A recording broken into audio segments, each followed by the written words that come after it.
Hello guys, শুভ দুপুর। আর শুভ দুপুরে দেখো আজকে আমাদের খাবার মেনুটা দেখো। তখন দেখিয়েছিলাম কচুর পাতা, তো তারই হয়েছে ঝোল। তো দেখাচ্ছি, এই যে প্রথমে দেখা, এই যে কাঁচা কলা সেদ্ধ, এই যে আলু সকালে রুটির সঙ্গে চচ্চড়ি করেছিলাম ওইটা, আর এই যে এটা হলো পটল বাটা। পটলের কিছু ভালো লাগে না, একটু পেকে পেকে গেছিলো, এটা বেটেছি। এই যে নিলাম পটল বাটা, মাকে ওই যে দিয়েছি, মা খাচ্ছে। মা একটা ছোট্ট থালার মধ্যে খায়। তো তো গাইজ, এই যে দেখো, লাল লাল ঝাল ঝাল, ঝাল না, এই লাল, আমি শুকনো লঙ্কা ভেজে বেটে দিয়েছি। এই যে এটা তোমাদের, এই যে কচুর পাতা তখন যে দেখিয়েছিলাম তুলে, তো এটা এই যে বেটে বেটে বলছি, কুচি কুচি করে কেটে এই যে গোল গোল করে বড়া করেছি, করে এই যে আলু দিয়ে ঝোল করেছি। দেখো একটু ঝোল রেখেছি, তো কেমন হয়েছে ঝোলটা তুমি পরে নিবা। তো আমরা খাই, তারপরে নিব ঝোল। আর এদিকে দেখো, এই যে তোমার কি বলে, পটল বাটা, কলা সেদ্ধ, আলু চচ্চড়ি, আর এই যে আছে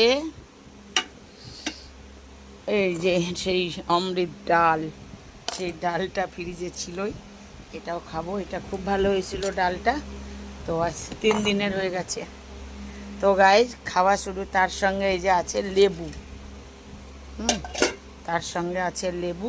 আগে কি দিয়ে খাবো, আগে কলা সিদ্ধটা দিয়ে খাবো। তো গাইজ খাই, খেয়ে তারপরে আবার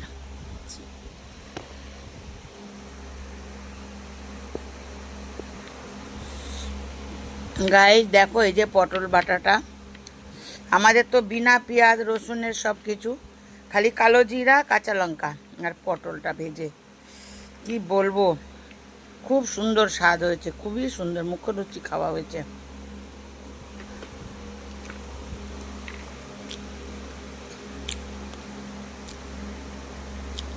আপনারা এরম করে বেটে খাবেন।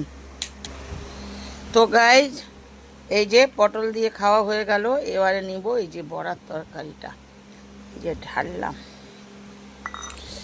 জানি না কেমন হয়েছে, আমি তো একটা ভাজা খেয়েছি, আমাকে তো একটা না, একটুখানি ভেঙে খেয়ে দেখলাম, আমাকে তো লাগেনি। সবাই বলে মুখে লাগবে, জানি না। তার সঙ্গে নেব লেবু, তো খেয়ে দেখি। ঝোলটা তো ঠিক হয়েছে, কেন এখন তো ঘি গরম মশলা দিইনি না, মা ঘি গরম মশলা দিয়ে খাবে না, ওই জন্য দিই না। আর কি বলছি,